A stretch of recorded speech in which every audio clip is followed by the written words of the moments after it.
Because I Maybe. talk with my hands a lot. I Okay. do too. I do a lot of this. Yeah. Same. We'll have great bloopers after I'll this. move less. I'm just going to acknowledge the elephant in the room. Fayetteville has a bad rep as it is, right? Like, I'm not going to pretend like I don't hear these things or know of these things, but Fayetteville is.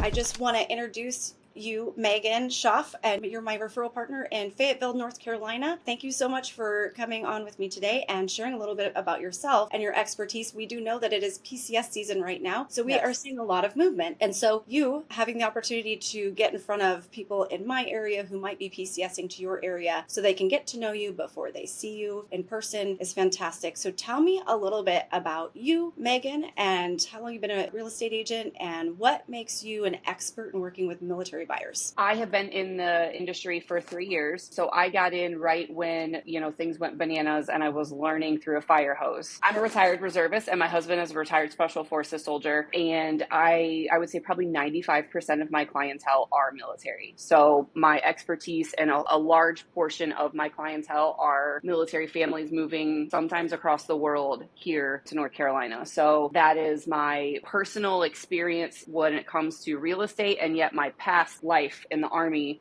kind of merging into one, which is why I feel like I can serve my clients the best, is because I've been there. While I haven't PCS'd myself, right? Because I was a reservist. My husband he went from the 82nd to 3rd group. So he kind of stayed here at Fort Bragg his whole career. I have had a lot of experience with like having friends and just seeing it from the sidelines and then hearing all the things that people complain about and that, that they wish would have went differently. It gives me an unfettered view of to like, how can I best fill that gap for families who are moving into the area, without learning them from a professional's perspective. I'm a former mill spouse myself and never had the gift of PCSing somewhere else. And so I sort of had like imposter syndrome in the beginning that I didn't have Yes. anything to offer my military clients. And yet, we do this so much, then I become like an expert because I'm researching all of the things and I'm talking to all my clients and what are the problems you experienced and what are your struggles and trying to be a problem solver for them. So, and I love that you are a former service yourself and that you can speak the language of both real estate and of the military because they're both full of acronyms. Yes, they are. Yes, we love our acronyms in the Army.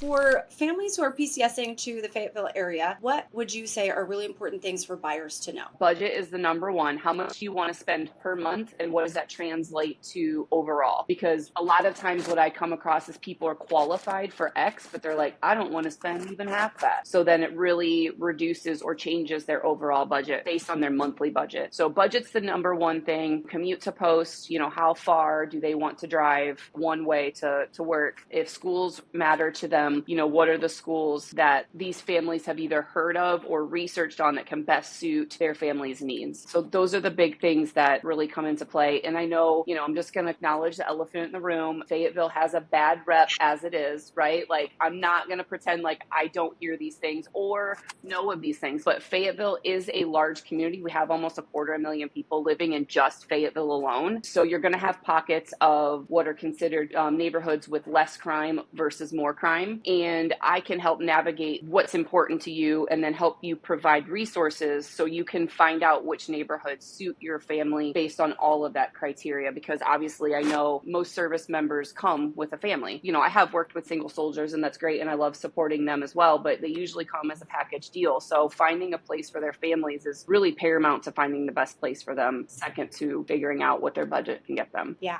definitely. And you're a mom yourself. So Yes. you also know the importance of picking the right school district. And I have clients who have children with special needs who are autistic or on the spectrum. And so we recently just got some of our buyers under contract. And what we did was we got a list of all of the school districts and what their resources were and provided them with the contact information. That was the deciding factor about where they were going to end up landing. And so it's funny because every client has a little bit of a different primary need for their home search, right? So I love that you Correct. key into that and then you help them navigate that. So that's great. Tell me a little bit about what the market looks like in terms of home sale prices in your area. I know up here, people get a little bit of sticker shock when they move up here from your area. And then when my people leave here and they go down there, they're like, we got a mansion. Terry, look at this house we got.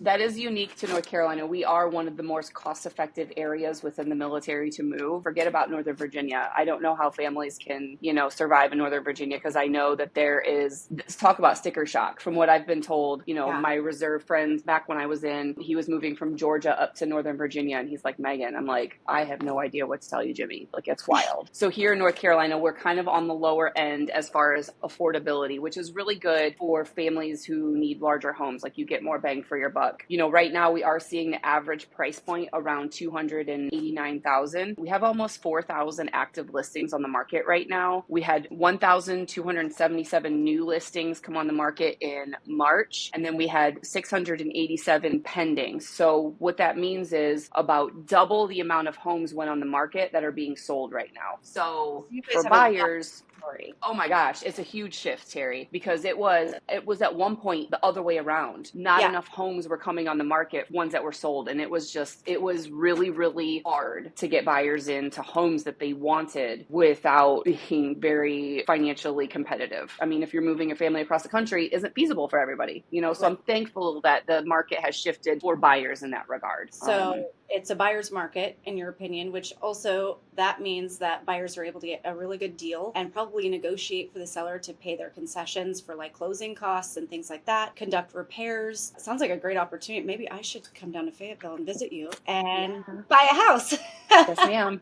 It would make a good rental property. That is true. We have a phenomenal rental community here because we have such a transient community. So, yeah. And there's nobody better to rent to, I feel like, than military families because they have a guaranteed paycheck, right? And so you know that they're going to always be able to pay their rent. Speaking about rentals, buying isn't always something that people are considering. And a lot of times they are considering living on base or renting. Tell me a little bit about what base housing the situation looks like and what renting looks like in your area. So on base housing, I don't have a lot of information on there, only that the reviews that I have heard aren't great. I don't want to speak negative on post housing, but word on the street through my Facebook groups that I look at is it's not always the best conditions for military families and what they're hoping to move into when they come into the area. It seems like they're regularly disappointed in what they're being offered. If you're deciding on whether or not you want to rent or buy, right? I always tell people the two biggest questions that I ask are, have you spoken to a lender to figure out what your budget would look like and what your specific credit file looks like? Because that makes a difference. And then two, how long are you going to be here, right? So if you're going to be here under 2 years, then I don't know if the appreciation that you're going to garner in 2 years is going to make sense for you to buy and sell within that short amount of time. But obviously we know the Army always has different plans for people. So while they may tell you you're going to be here for 3 years, you may move in a year, or if you're only going to be here for a year, you may stay here for another 5 years, right? Sure. So it's really different. I give those two big factors. What's your credit file look like and what's your timeline going to be here?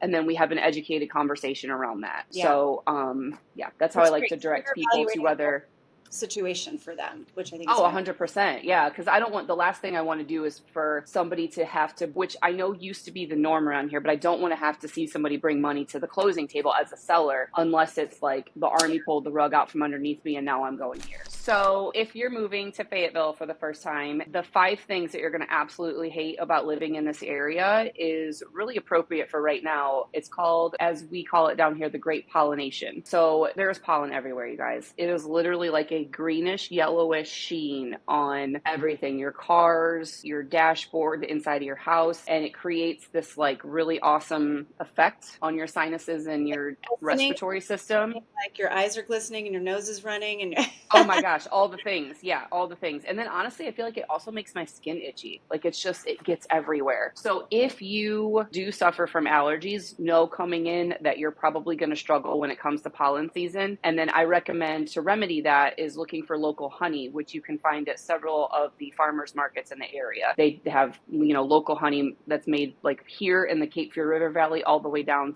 towards the beach, and then some that's in South Carolina. They all have pretty much the same stuff because it is the pine that is driving everybody nuts right now because pine grows wild here. So that's why we have all this obscene amount of pollen. So excited for coming to Fayetteville for that. Yeah. So if you got allergies, good luck. And if you don't, you're still going to struggle.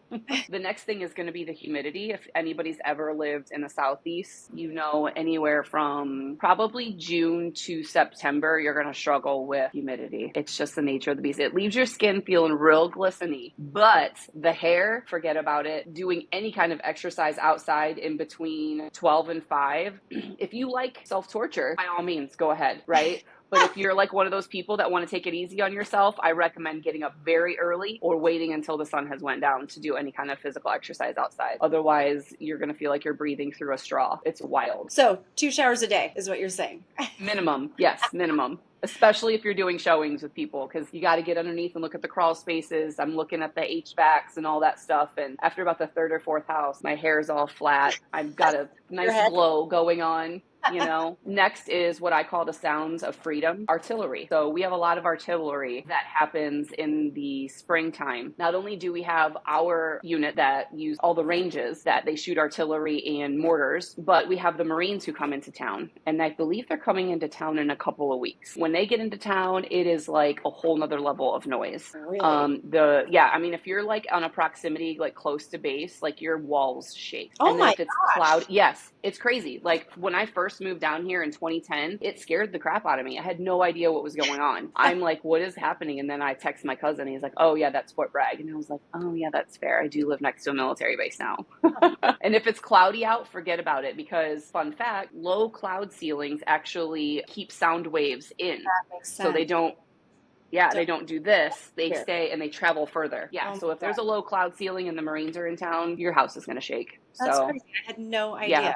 That's wild. Yeah, it's crazy. And actually one of the things that affects houses because of that are you'll get little cracks in your drywall coming out from the windows that are totally normal for that reason, because it's not something that I see, you know, obviously really old houses, I can see that, but newer-ish houses that have that, that's because of the sound vibration that happens from the artillery and stuff. Yeah, it's crazy. The next thing that you're going to hate, and I hated when I first moved, and I still hate, if I'm being honest, are the cockroaches. So down here you have 2 different kind of cockroaches. One is called a German cockroach, which means you have an infestation in your house, right? Those are like the little ones that you think of like, oh my gosh, all over my house. Now my house is gross. I need to get a pest control, right? The other ones, which are a little bit more common, are called the American cockroaches. People down here like to church it up and call it a water bug or a palmetto bug or something less gross than a cockroach. Yeah. But it's a cockroach, and they can get to be like this big. I'm not my first experience. Well, you just got to spray. Just get a good pest control company and just spray. But my first experience with one was I was watching television, and one was crawling up the side of my television, and I had no idea what it was. It was dark out. And so I turned on my light, and I saw it, and I was like, oh my gosh. I was getting my sandal. I was going to hit it on the TV. TV be darned. Didn't care. And I went up to it, and it flew. No. They fly. Fly? My soul left my body. Dead. My soul left my body. Yeah. Yeah.